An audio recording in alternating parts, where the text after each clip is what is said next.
Un retrato interior. Componer un mosaico. ¿Cómo ilustra una fotografía o una imagen? Las imágenes son multiconceptuales y por eso dicen que una imagen vale más que 1000 palabras, y es cierto, ya que éstas suscitan a cada persona ideas, recuerdos, sensaciones. Pero ¿cómo retratar el alma? Todavía no contamos con un instrumento que pueda registrar las interioridades y fijarlas en una imagen. Sería maravilloso retratar la belleza o la fealdad del interior de una persona. Nos llevaríamos grandes sorpresas, pero por el momento no contamos con más vehículos para hacer un retrato interior que la palabra. Por otro lado, la palabra hablada o escrita es el medio por excelencia de la humanidad para comunicarse. Es, eso sí, mucho más precioso y exacto que la imagen. Puede llegar aún a superar en belleza a la propia efigie. De hecho, la comunicación más alta con la que contamos los humanos está escrita, y me refiero a las 3 religiones reveladas, o religiones del libro: la judía, la cristiana, la islámica. Para nosotros, la comunicación más plena ha venido de la palabra escrita que nos ha transmitido la experiencia de la Iglesia. El retrato más bello que contamos de Jesús lo hacen los evangelios. La imagen más realista que tenemos de la siempre Virgen María nos la dan también los evangelios. Esas imágenes han sido superadas por las esculturas de Miguel Ángel, por las pinturas de Velázquez o Zurbarán, de Leonardo o de Fray Angélico. Lo dudo.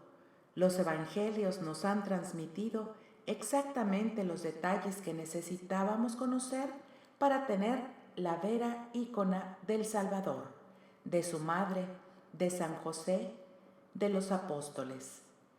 Pretendo hacer un retrato interior de Concepción Cabrera de Armida, pero no lo quiero hacer con las cosas que yo me imagine, conozca por sus escritos o perciba. Para ello, mejor tomaré los colores adecuados, sacados precisamente de las personas que la conocieron, de quienes convivieron con ella, escucharon su voz, miraron sus ojos, tocaron sus manos, vieron su rostro y sintieron su calor humano. Ellos sí nos pueden hacer con sus diferentes pinceladas un señero retrato que ayude a completar esas imágenes, verdaderamente pocas, que contamos de Conchita. Un retrato de su corazón y de sus sentimientos, de sus actitudes y de su gracia y humor. Ella dijo de sí misma que era una burra, una tarántula, un petate, un anafre. Se llamó basura, lodazal, espantajo, trapo sucio. Pero nosotros no le creímos. Sus contemporáneos no le creyeron. Para confeccionar este retrato, pienso utilizar la técnica del mosaico. Iré tomando afirmaciones solo de personas que la conocieron y que juraron ante el Evangelio decir la verdad de lo que ellos vieron, oyeron y supieron. Creo que no podré citar de quién es tal o cual afirmación, porque se haría ilegible el texto. El amable lector tendrá que confiar en mí. Mis materiales, todos, los sacaré de los testigos que depusieron para su causa de canonización. Por eso, los pequeños mosaicos que escogí pertenecen solo a sus contemporáneos. Deseché las teselas de quien afirma solo de oídas, o de lo que resultó de estudiar sus escritos, y no porque no tengan valor sus testimonios, sino que, como los impresionistas, quiero solo el color sin mezcla de tierras, el color vivo y directo que da la experiencia de haber visto, oído y tocado. Amor a Dios. Ama al Creador con todas tus fuerzas Eclesiástico 7:30. El amor sobrenatural de Conchita absorbía todos los demás intereses de su vida. Era el centro de todas sus acciones. Odiaba el pecado en cuanto que éste hacía sufrir al Verbo encarnado. Me daba la impresión de que vivía en la presencia de Dios las 24 horas del día, sin que por ello se manifestara nada especial. Antes, al contrario, ella buscaba disimular la elevación de su alma. Hablaba de la manera más natural de su amor por Dios. En sus comuniones diarias nunca manifestó nada de extraordinario al exterior. Ella siempre huyó de las exterioridades. Yo creo que jamás salía del estado de oración.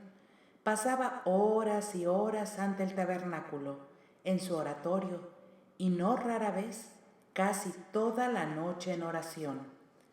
Todo aquello que ofendía a Dios era una verdadera tortura para ella. Amaba especialmente a Cristo en el misterio de su pasión y encendía a otros en ese amor. Leía con gran devoción la Sagrada Escritura.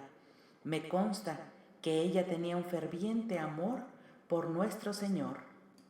Hacía todo por agradar a Dios y oraba con gran fervor, especialmente del Santísimo.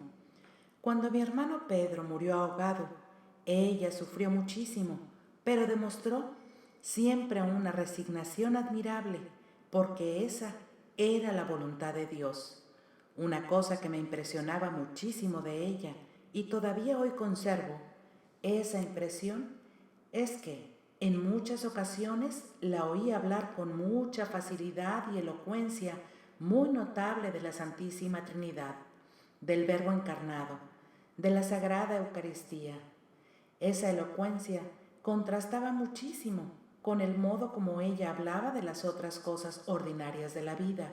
Cuando nosotros, sus hijos, teníamos alguna pena o sufrimiento, nos repetía: «Oh cruz amada, que se haga tu voluntad y no la mía».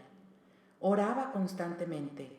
Yo no le conocí ninguna manifestación externa de fervor, solo se le notaba un recogimiento, una tranquilidad muy sencilla. Sé, porque me dijeron las religiosas de la cruz, de las cuales soy capellán, que pasaba largas horas delante de Jesús, aún por las noches, esto mientras no tuvo el permiso de tener el Santísimo en casa.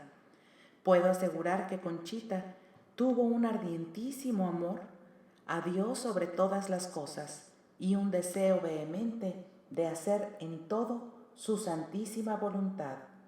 Obedecía fielmente los mandamientos de Dios y los preceptos de la Santa Iglesia. Buscaba con su ejemplo infundir en las personas con las que trataba esos mismos deseos de agradar a Dios en la observancia exacta de su santa ley y en la observancia fiel a los preceptos eclesiásticos. Su deseo más grande era ser de Dios y vivir solo para Él, estar unida siempre a Él. Así lo demostraba constantemente.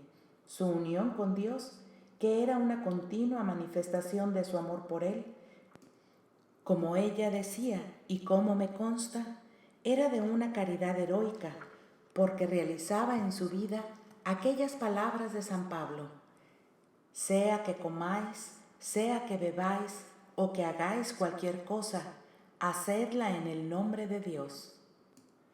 Todo esto lo expresaba con una imagen muy viva diciéndome: «Debe ser como los volcanes, blancos por fuera y rojos por dentro». Una vez la acompañé a una fiesta en el santuario de Nuestra Señora de la Salud en Pátzcuaro, en cuyo templo se pasó todo el día, y a la hora de la procesión que se hizo en la noche se le veía transfigurada, con la mirada fija en la santa imagen a la cual enviaba besos con la simplicidad de un alma infantil. En esa misma ocasión se le acercó un pequeñito indio para hacerle compañía durante el rezo del rosario, y ella, después de rezarlo con toda sencillez, le regaló su rosario, no obstante de estimarlo grandemente porque se lo había regalado a un obispo y tenía muchas indulgencias. Amor a otros. Sé generoso con todos los vivos. Eclesiástico 7:33. Por su parte, nunca tuvo enemigos, ni toleró que se hablara mal de nadie en su presencia. Usó siempre la benignidad y de suma caridad con los que le hablaban mal de las obras de la cruz, para que ella lo supiera. Amó extraordinariamente a los pobres, ayudándoles en todo lo que le permitía su situación económica, y se esforzaba para que todos fueran caritativos con los pobres. Asistía caritativamente a los enfermos que tenían enfermedades repugnantes, vergonzosas o contagiosas. Les daba consuelo para sus cuerpos y para sus almas desoladas. Quizá tenía sus preferencias personales, porque era humana, pero en su gran caridad jamás las manifestó. Con sus criados y servidores procedía con la mayor caridad, procurando sobre todo su instrucción religiosa y la frecuencia de los sacramentos. Les pagaba un justo y un puntual salario. Conchita practicó la caridad con el prójimo de manera admirable. Preguntaba por los necesitados, les daba limosnas, consolaba a los afligidos. No podía haber una necesidad sin remediarla en cuanto le era posible. Ella se ofrecía voluntariamente a asistir a los moribundos, amortajarlos, darles sepultura, aún con personas que no la estimaban. Ella contrajo matrimonio por amor, movida por las dotes de morales de aquel que iba a ser su marido. Una tía de nosotros, Dolores Armida de Manrique de Lara, no veía a mi madre con buenos ojos, pero mi madre no tuvo con ella sino caridad hasta el punto de ayudarla a bien morir. Mi madre era celosa de la fama de los otros. Cuando criticábamos, nos reprendía inmediatamente. Ella era mediadora en los conflictos familiares. No obstante, sus múltiples enfermedades y preocupaciones espirituales nunca descuidó la formación moral y académica de sus hijos. Una prueba de esto que digo es que ninguno de sus hijos se perdió. Visitaba a los enfermos, socorría a los necesitados, con meses de anticipación preparaba personalmente una canastilla pobre, pero abundante, para un bebé indigente que ella misma buscaba entre los más pobres. Puedo agregar que generalmente a mí me repugnaba el aspecto de aquellos niños que nos hacía besar en recuerdo del niño Dios. Recuerdo que en una ocasión, regresando mi madre de asistir a un moribundo, que nos contó que en aquella casa eran tan pobres y que había tanta suciedad que en todas partes se veían gusanos y animales repugnantes, mientras más pobres y humildes eran los enfermos y los moribundos, mayor atención mostraba hacia ellos. Sé que alguna vez también visitó la cárcel. Vestía a quienes tenían necesidad. Además del niño pobre de cada Navidad, solía vestir a un niño necesitado cuando sus hijos hacían la primera comunión. Y, si era posible, tanto su hijo como el otro niño hacían juntos la primera comunión. Para ella era un deber visitar maternalmente a los enfermos que conocía sin medir repugnancias o contagios. La voz general es que cumplió perfectamente bien sus obligaciones como hija, como esposa y como madre. Y yo podría agregar que fue efectivamente una madre para todos. Veía a sus sirvientes como parte de su familia, si bien, quedando a cada uno su lugar, no solo les pagaba lo que era justo, sino que les hacía regalos y los defendía de los malos tratos. Trató bien a todos, jamás se veía en ella una acepción de personas. Nunca nadie se quejó de predilecciones indebidas. Toda la vida de Conchita fue una práctica constante de la caridad hacia los demás. No vivió para sí misma, sino para los otros. buscando siempre la salvación de las almas, exhortando a las personas que trataba a la práctica de las virtudes cristianas, a la frecuencia de los sacramentos, a evitar el pecado y a trabajar por la propia santificación. Durante la persecución religiosa, hospedó en su casa a diversos sacerdotes que venían para esconderse y que encontraban refugio en la caridad inagotable de Conchita. En una ocasión, encontró en la calle a dos mujeres de mala vida, las llevó a su casa, las asistió caritativamente, les dio consejos saludables, les regaló vestidos decentes y después de haberles dado de comer, las llevó personalmente a una casa de regeneración. Puedo asegurar que Conchita cumplió el precepto del amor al prójimo, demostró ese amor ayudando espiritualmente a las personas que le pedían consejo, consolando a los afligidos. Recuerdo que en una ocasión, usando un coche de alquiler, se dio cuenta que el chofer era un hombre muy mal hablado y parecía muy perverso. Ella se puso a platicar con él para convertirlo a la buena vida y no bajó del auto hasta que obtuvo del chofer la promesa de que se trataría de corregir en su mala vida. Estas conversiones las obtenía con la oración y la penitencia. Modo de ser. La bendición del Señor es el premio del piadoso. Eclesiástico 12:22. Durante todos los años en que la conocí, no vi jamás en ella una sola manifestación de ira o de concupiscencia. Manifestaba siempre una índole mansa y fervorosa. La mansedumbre y la paciencia cubrieron siempre las persecuciones que de vez en cuando se levantaron contra ella y sus obras. Jamás me pareció turbada. Su porte y su modo de caminar fueron siempre graves y modestos. En su modo de hablar era serena. La templanza se reflejaba en todas sus conversiones. Jamás se dejó vencer por los respetos humanos. En la corrección de sus hijos procedía con el debido rigor, pero también con la conveniente dulzura. Cuando era necesario, sabía ser enérgica, cuando reprendía a sus hijos o familiares.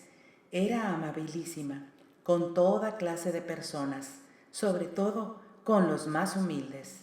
Era de carácter sencillo, dulce, afable, era piadosa. Puedo decir que mi madre fue ejemplar en todos los que rodean a la maternidad, procurando una educación completa a todos sus hijos, inculcándonos tanto los deberes civiles como los religiosos, siendo ella la primera en darnos ejemplo. Jamás la vi perder la serenidad.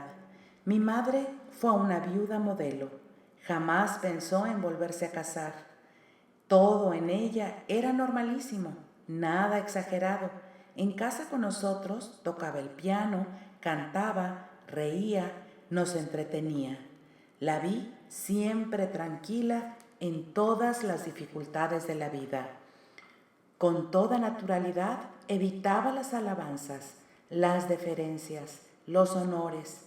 La completa naturalidad de su vida cotidiana escondía siempre las gracias especiales que Dios le concedió. Yo creo que mi madre tenía un don especial de consejo por las muchas personas que la consultaban, tanto laicos como religiosos. Jamás humilló a nadie. Al contrario, cuando alguno triunfaba, ella fomentaba esa alegría del éxito diciendo que era necesario reconocer en ello un don de Dios. La vi siempre amable con los demás y daba a cada uno lo suyo. La vi siempre dulce, afable, tranquila en todas las circunstancias en las que la traté. Jamás la vi alterarse. Tenía una ecuanimidad inalterable, signo de su fortaleza sobrenatural que inundaba todas sus acciones. Nunca se escandalizaba de nada, no tenía preferencias por algunas personas y si las tuvo, jamás se lo notaron. tuvo como norma de su obrar la rectitud y en ese sentido dirigía todo lo que hacía. Guiada por el santo temor de Dios, esta rectitud estimulaba en ella una admirable sencillez, una sinceridad interior y exterior, sencillez que resplandecía en los consejos que daba. Estuve presente en una ocasión en la que se celebraba una conmemoración de los misioneros del Espíritu Santo y vi cómo la veneraban y respetaban todos los participantes, con afecto y reverencia, y le presentaban sus libros para que ella los autografiase, lo que hacía con gran sencillez. Fue siempre serena y tenía una paz inalterable en todas las circunstancias de su vida. Conchita, en los últimos años de su vida, estaba circundada de la estima de muchísimas personas, pero ella no manifestaba el mínimo orgullo por eso, sino que procedía con una gran sencillez, imitando la humildad de María y de Cristo. No tenía el mínimo gesto de complacencia cuando oía, como de hecho sucedía, las alabanzas propias, y tampoco al contrario. Jamás la vi angustiada por sentirse despreciada, incomprendida o humanamente humillada. Fe. El que teme al Señor está libre del mal. Eclesiásticos 32:14. A nosotros, sus hijos, ante cualquier dificultad que teníamos en los negocios, nos repetía siempre: fe y confianza en Dios.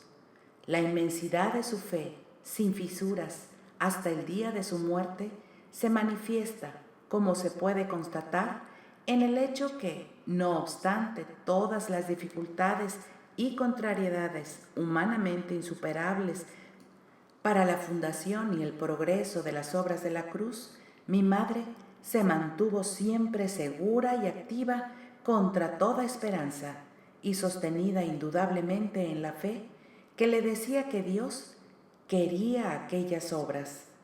La vida de Conchita fue una vida de fe heroica, en grado muy elevado.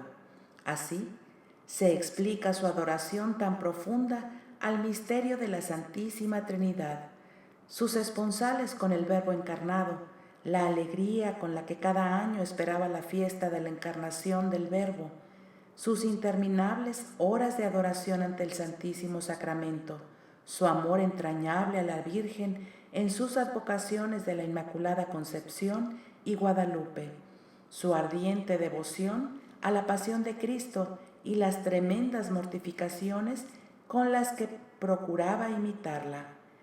Llevada por esta fe singular, veneraba ejemplarmente al sumo pontífice, a los obispos, a los superiores eclesiásticos, a los sacerdotes, a todos los cuales les tenía en gran estima y honor. La persecución religiosa en México no turbó esa fe, que estaba siempre puesta en Dios. Esa misma fe se demostraba en el simple hecho del decoro con el que tenía su oratorio, siempre listo para la celebración litúrgica. Yo pienso que Dios premió esa fe tan elevada con el desarrollo que han tenido las obras de Conchita. Ella poseyó una fe extraordinaria. Esto lo dejaba ver constantemente en sus conversaciones hablando con Dios, de las divinas personas, de la divina providencia, en forma tan espontánea que en ella parecía como algo del todo natural.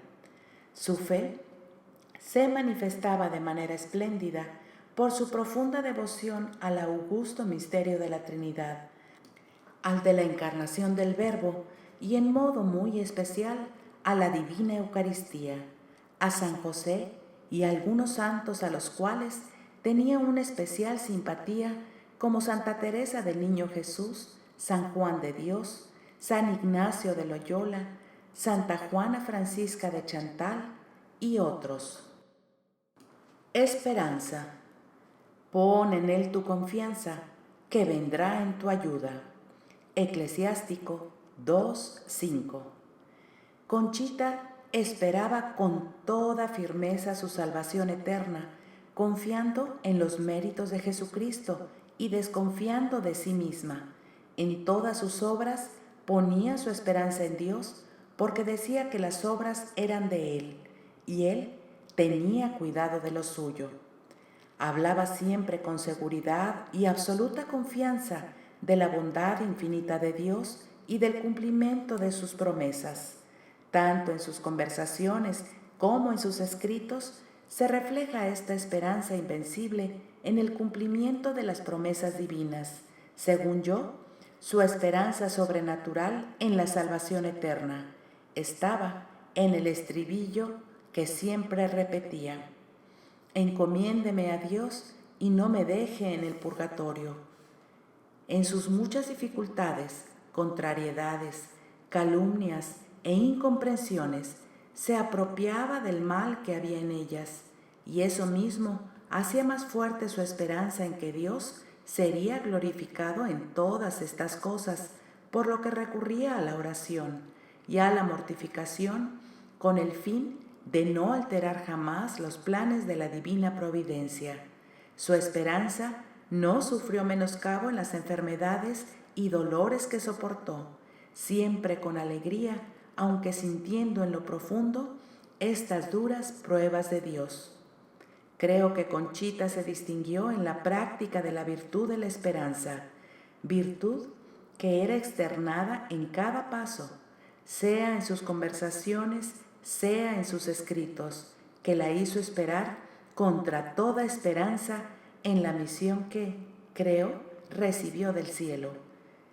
Las penas que tuvo que sufrir, muchas ciertamente, las recibía como magníficas gracias del cielo, y lo mismo es necesario decir sobre sus enfermedades. Con su espíritu de confianza, supo dar valor a muchas almas al servicio de Dios, incluyendo a los sacerdotes. Para ella, creo que no podía haber ni pesimismo ni desánimo, porque me pareció siempre que en la prosperidad y en la adversidad unía siempre su voluntad a la de Dios. Pobreza. Quien ama el oro no escapará al pecado. Eclesiástico 31:5. En su vida de todos los días resplandecía un arco iris de virtudes y especialmente el desprecio de todos los bienes de la tierra. Se puede decir que Conchita vestía de limosna, con vestidos y telas que le regalaban sus amigas. Su recámara era verdaderamente austera.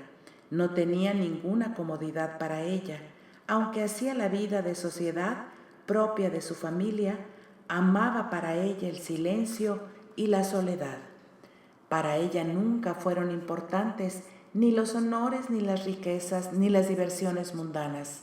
Ella tenía una frase que decía con gracia: si yo prescindiera de lo que Dios me da, de mí no quedaría más que nada y miseria. ¿Y quién se preocupa de la nada? Solo los que están en el manicomio. Tenía un solo vestido negro de mejor calidad para las solemnidades a las que asistía, como matrimonios u otras reuniones de familia, y ese vestido ella lo llamaba mi pontifical. Ese vestido lo usó por muchos años. Nosotros, sus hijos, muchas veces protestábamos por esa ropa, pretendiendo que ella se vistiera mejor, y así evitar que la gente dijera que no le dábamos lo necesario. Pero ella respondía sonriendo: ¿cuánto se equivocan los juicios de los hombres? Se vestía con ropa usada que otros le regalaban, y era muy característico de ella ver cómo utilizaba a manera de pañuelos o mascadas pedazos de tela de las camisas que le regalaba la señora Sada, mujer muy rica de Monterrey, y esto con desagrado de sus hijos, que no veían con buenos ojos esta práctica de pobreza. Supe también que en los tranvías eléctricos que usaban para transportarse, pedía como limosna el precio del viaje a los pasajeros, y con ello recibía también desperdicios, burlas y humillaciones. Vivió una pobreza edificante. Se vestía muy modestamente, con trajes hechos por ella misma, con telas corrientes. En cuanto a dinero, tuvo el suficiente para sus necesidades. Vivió siempre alejada de todos los bienes temporales, y esto inculcó a sus hijos y a los miembros de las dos congregaciones fundadas por ella. Ella tenía estas palabras: los 3 votos de la vida religiosa son: voto de pobreza en 3 grados, desapego de los bienes exteriores, desapego de los afectos del corazón, aún legítimos, desapego del yo por medio de la entrega de la propia voluntad y del propio juicio en la obediencia. Jamás contrajo deudas, se atenía solo a lo que podía disponer. Su vestido era muy modesto, su ropa interior era toda de manta gruesa y corriente. Jamás usó cosméticos, sus joyas se las regaló a las madres de la cruz para una custodia y a sus hijos para que se las dieran a sus esposas. Amó la pobreza, prestó una suma de dinero considerable que no le pagaron y nunca la reclamó. Recuerdo un caso que me mortificó especialmente, dado que soy su hijo. Varias veces observé que sus zapatos no eran precisamente de su medida y entonces yo le hacía la observación, pero ella me respondía con la más grande sencillez que se los había regalado a alguna persona. Yo le preguntaba que si se daba cuenta que no eran zapatos nuevos, pero ella respondía alegremente que sí. Vistió siempre con una austeridad que no era ciertamente de acuerdo a las posibilidades económicas que podíamos procurarle. Su recámara se componía de una cama, 2 o 3 sillas, 2 arcas, un ropero y un escritorio muy usado, que había pertenecido a su marido y que era donde ella escribía. Pureza. La mujer honesta multiplica su encanto. Eclesiásticos 26:15. Hizo el voto de no cometer ningún pecado venial deliberado. La pureza de Conchita era angelical, casi milagrosa. Practicó la castidad durante su matrimonio, pero sin perjuicio de sus deberes conyugales. A sus hijos siempre les recomendó la castidad. Mi madre se distinguió por un amor práctico a la pureza, según su estado de esposa y de madre. Tenía un candor admirable, un espíritu de mortificación y de penitencia que sorprende, una humildad impresionante. Ninguno puso en duda jamás su virtud de pureza. Me consta que su amor a la pureza fue muy elevado. Yo creo que ella nunca perdió la inocencia. También me consta que su amor a la castidad no era producto de la ignorancia, pues cuando yo ya estaba casado, me hacía preguntas concretas sobre las relaciones conyugales con mi mujer. Pienso que su amor a la pureza era tan grande que ella sabía, por la actitud que tomaba cuando se le acercaba a alguno que estaba manchado en esa materia. En una confidencia íntima que tuve con ella, me dijo que jamás había sido tentada contra la virtud de la pureza y que no sabía nada de la existencia de esas tentaciones contra la castidad. Su trato infundía pureza, su conversación era simple, amena y agradable, pero siempre dirigida a edificar al prójimo. Oí decir al padre Mir que Conchita era un alma limpidísima, odiaba la mentira. Obediencia. El sabio no desprecia la ley. Eclesiástico 33:2. Fue siempre fiel a las indicaciones de sus directores espirituales. Actuó siempre de acuerdo a las autoridades eclesiásticas. Con su marido fue siempre una esposa fiel en el cumplimiento de sus obligaciones. Fue absolutamente obediente a todas las leyes y preceptos de la Iglesia y de las autoridades eclesiásticas. Su devoción al sumo pontífice fue fundamental en su vida. Ella vio siempre a Cristo en el Papa y en el último sacerdote. Jamás actuó contra el consejo que le daban personas prudentes e investidas con autoridad, como sus confesores o directores espirituales. Ella fue obediente a los distintos directores espirituales que tuvo y seguía los consejos que le daban. Siempre estuvo dispuesta a quemar cualquiera de sus escritos o todos si algo de ellos se hubiera opuesto a la gloria de Dios. Su constante obediencia hacia sus directores espirituales y a las autoridades eclesiásticas, contrariando su propia voluntad y sujetándose en todo aquello que se le encomendaba cumplir, sometía todos sus escritos a la aprobación de sus directores espirituales.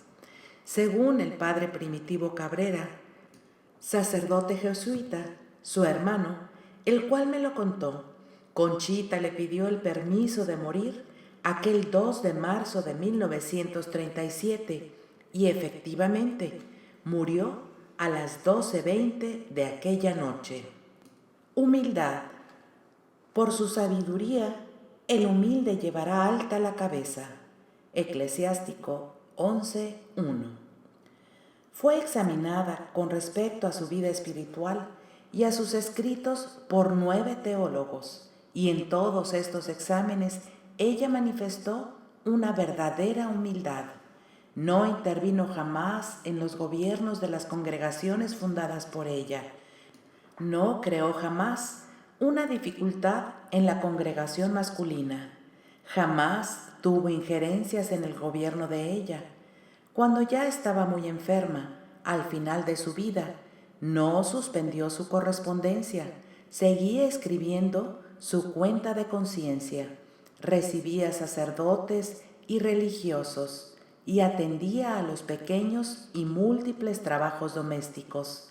Las virtudes que entonces brillaron en ella fueron la conformidad y el abandono a la voluntad de Dios, la paciencia, la humildad y mucha sencillez.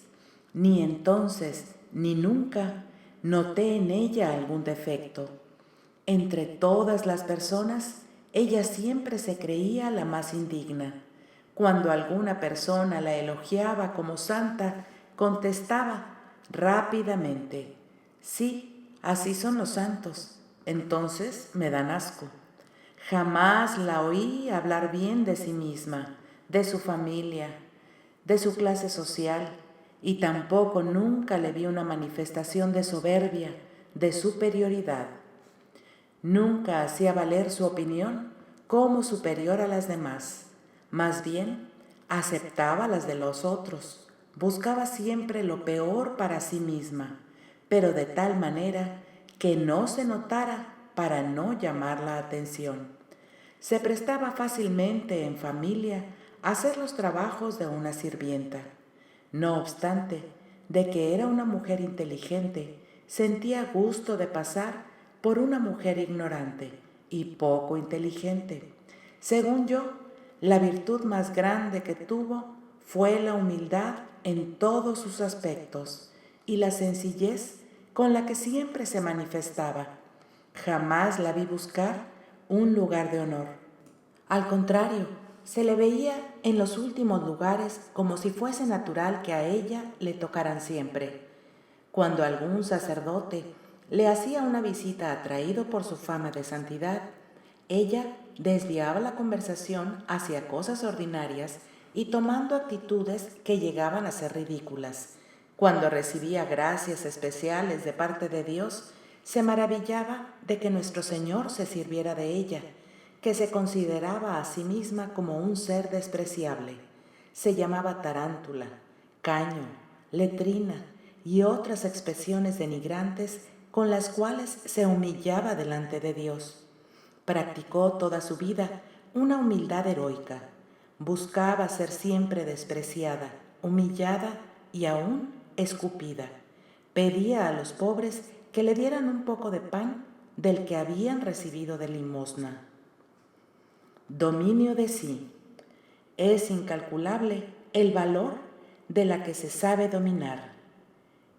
Eclesiástico 26:15. Ella era muy sencilla en su trato con todas las personas. Jamás se dejó llevar por la cólera, desaliento u otra pasión. En todas las ocasiones manifestaba un dominio absoluto de su voluntad. No le conocí nunca un movimiento de ira.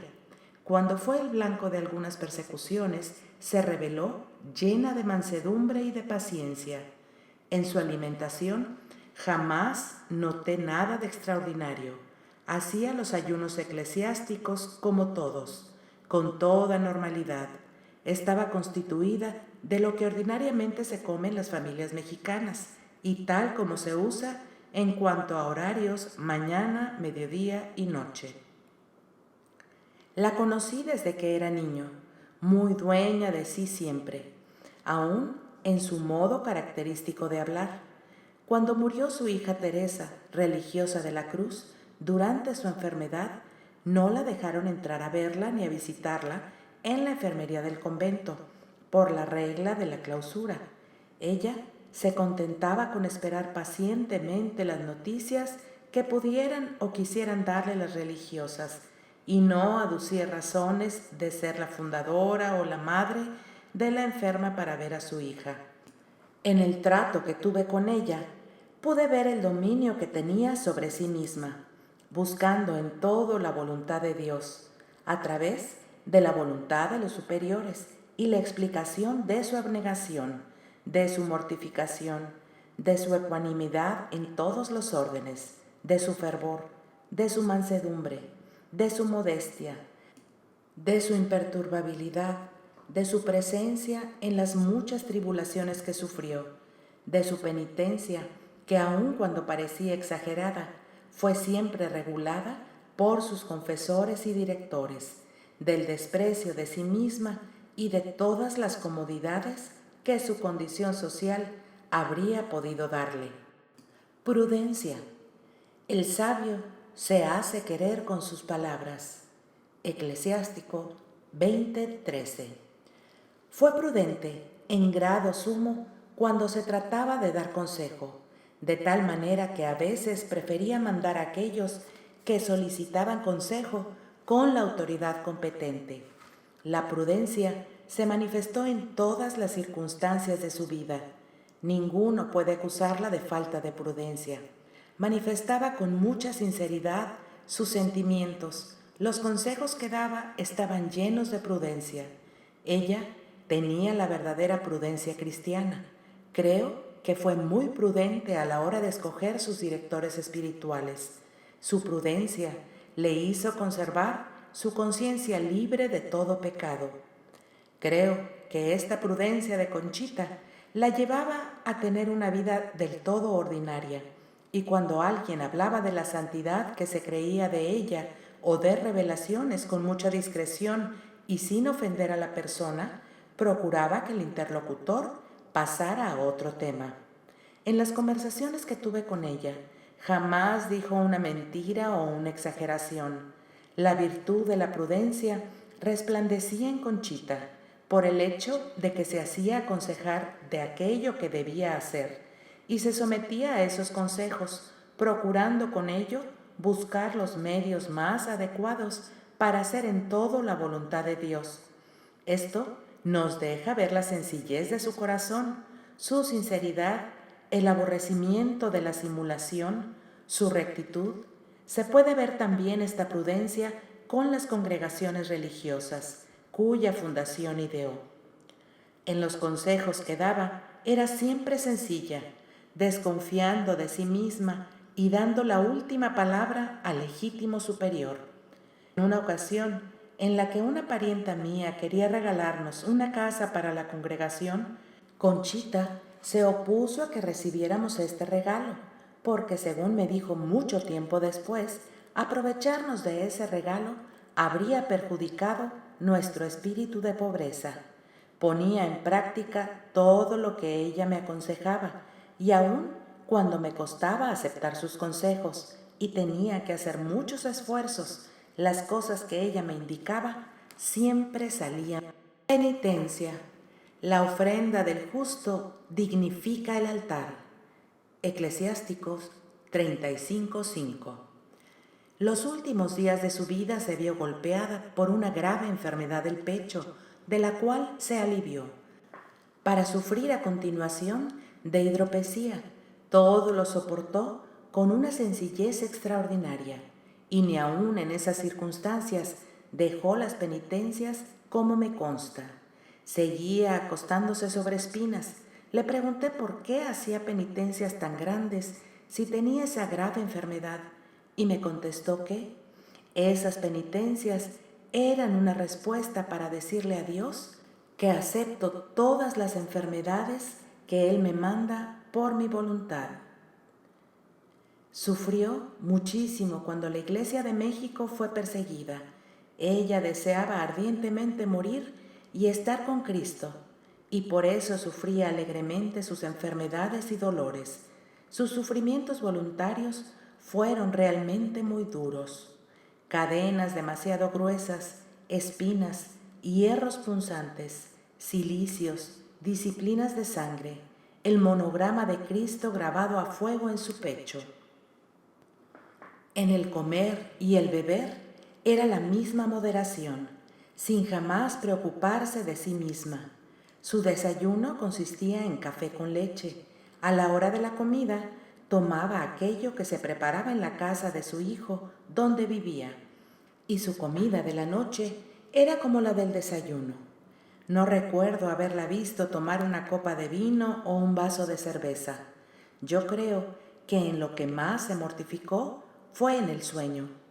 Su cama parecía ordinaria, como la de cualquier persona, pero casi no la usaba, pues se acostaba en el suelo, o sobre espinas, o sobre una colchoneta sobre el suelo. No negaba que sufriese cuando era necesario decirlo. Personalmente a mí, 8 horas antes de morir, me manifestó todo su dolor corporal y agregó que ese dolor no era más que un pálido reflejo de su alma, imagen fiel de Cristo sufriente, y eso sin perder su paz exterior e interior. Usaba instrumentos de mortificación como cilicios, una cruz que conservó con puntas afiladas de hierro, manchada de sangre. Supe que pasaba las noches escondida de todos y acostada en espinas. En sus últimos días, no obstante sus numerosas enfermedades y sufrimientos, siempre llevó los cilicios. Fortaleza. Quien teme al Señor se verá a salvo en las pruebas. Eclesiástico 33:1. Conchita afrontó las dificultades, los obstáculos, los fracasos aparentes y aún las calumnias con un ánimo sereno. La fortaleza la guió en sus obligaciones, sus enfermedades, las persecuciones, las injurias, las calumnias, en las angustias de su alma, en sus arideces espirituales, sufriendo todo con alegría y edificando a todos los que la conocimos. Ella tenía una frase: es necesario dejar que Dios haga, deshaga y rehaga. En medio de su dulzura y calma, mostró siempre una tenaz fortaleza para llevar adelante, contra todas las dificultades que la rodearon, las obras que Dios le pidió. Tuvo como norte de su vida la gloria de Dios, y para obtenerla se refugió en la fortaleza que puso a salvo todas las obras que Dios le confió. No obstante, la guerra que le declararon los suyos y los extraños.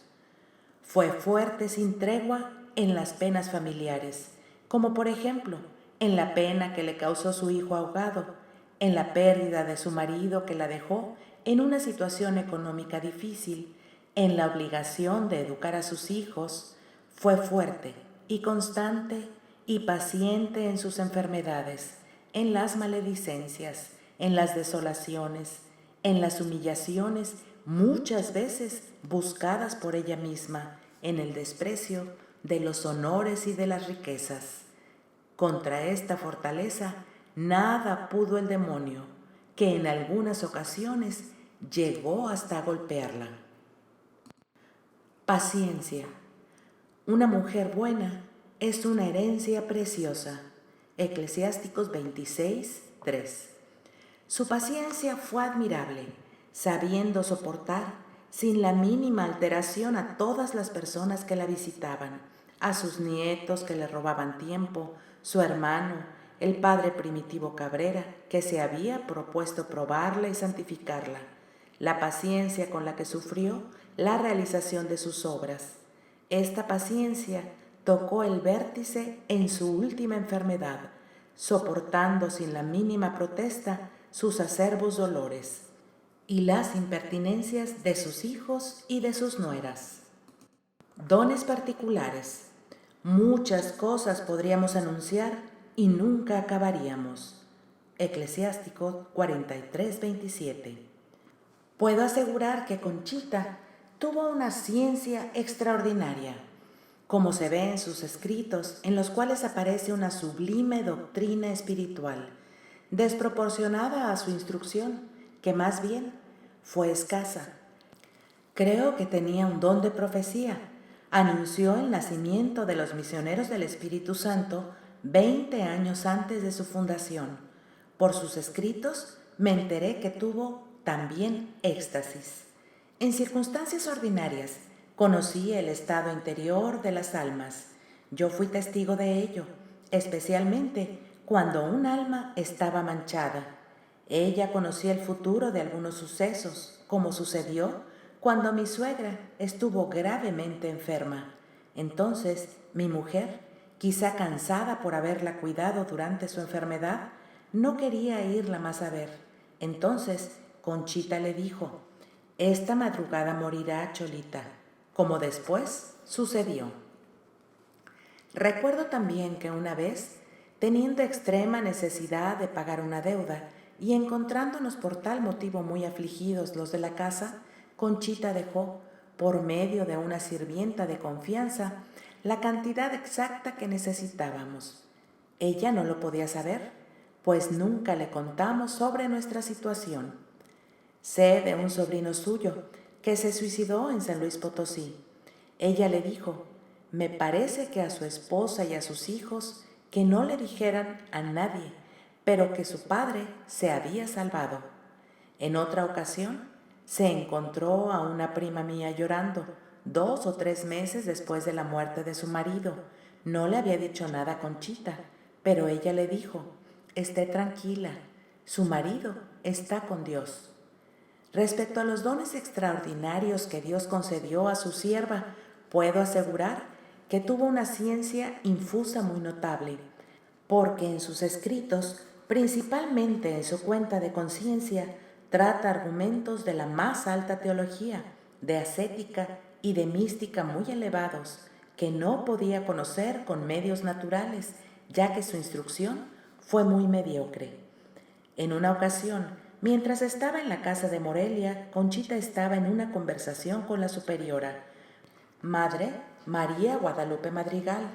Tocaron a la puerta y anunciaron una visita, y se vio claramente que Conchita se contrariaba.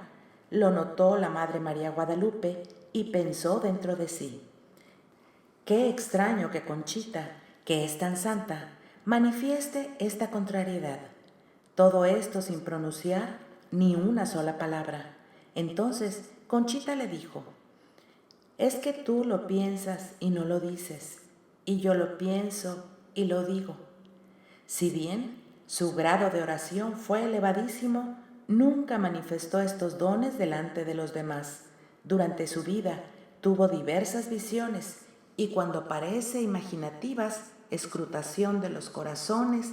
Por ejemplo, la primera vez que habló con el padre Félix Rullier, le reveló su interior, y era frecuente que le causara honda pena cuando trataba personas en las que conocía su interior más profundo. Tuvo iluminaciones proféticas, por ejemplo, respecto al futuro de las obras de la cruz, Cuando se trató de obtener el permiso para la fundación de los misioneros del Espíritu Santo, lo supo antes de recibir cualquier noticia del exterior. El carisma que abundó en mayor grado durante su vida fue el de las revelaciones privadas. En una ocasión su sobrina, doña Emilia Viadero de la Güera, decía: «No quiero ver a mi tía Conchita, porque me adivina hasta lo más profundo». Me consta de los carismas que adornaban a Conchita. A mí me adivinaba los secretos de mi corazón. Yo, ya casada, sentía el tormento de no haber sido religiosa de la cruz, y sin que yo se lo dijera, en una cierta ocasión en la que me sentía muy angustiada, me dijo estas palabras: «No seas tonta, tú eres de la cruz».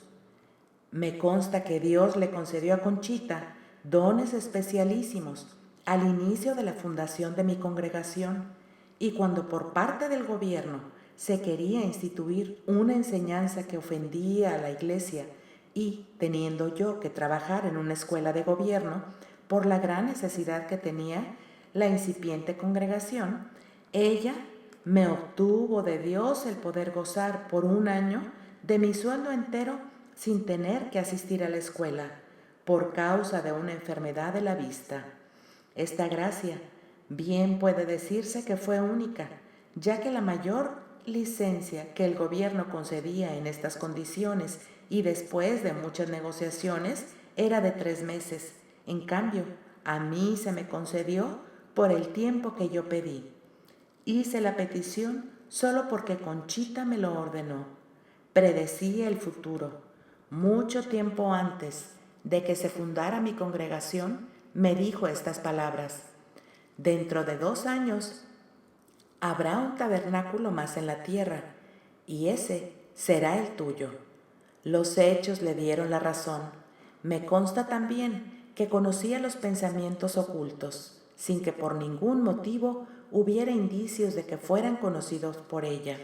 Por ejemplo, en una cierta ocasión, yo pasaba detrás de ella y, sin detenerme un instante, pensé en besar su cuello, y ella, respondiendo a mi pensamiento, me dijo: «Si tienes tantas ganas de besar, besa la pared». Gratitud, porque el Señor lo ha hecho todo. Eclesiásticos 43:33. Su gratitud se manifestó siempre, de manera sobreabundante, hacia Dios, hacia los bienhechores de las obras de la cruz y hacia cuantos le hacían cualquier favor a ella o a su familia, en el orden moral o material, y buscaba infundir esos sentimientos en los que la rodeaban. Perdón a los enemigos. Perdona a tu prójimo la ofensa. Eclesiástico 28:2. Me consta que Conchita tuvo enemigos de importancia que se oponían a las obras que ella veía como inspiradas por Dios. Estas personas, para devaluar dichas obras, comenzaron a desacreditarla cruelmente. Sin embargo, Conchita no solamente no se defendió, ni habló mal de sus enemigos, sino que buscó darle un significado bueno a lo que ellos decían, interpretándolo del mejor modo posible. Si alguna vez tenía que decir aquello que era la realidad, lo hizo por orden expresa de sus superiores.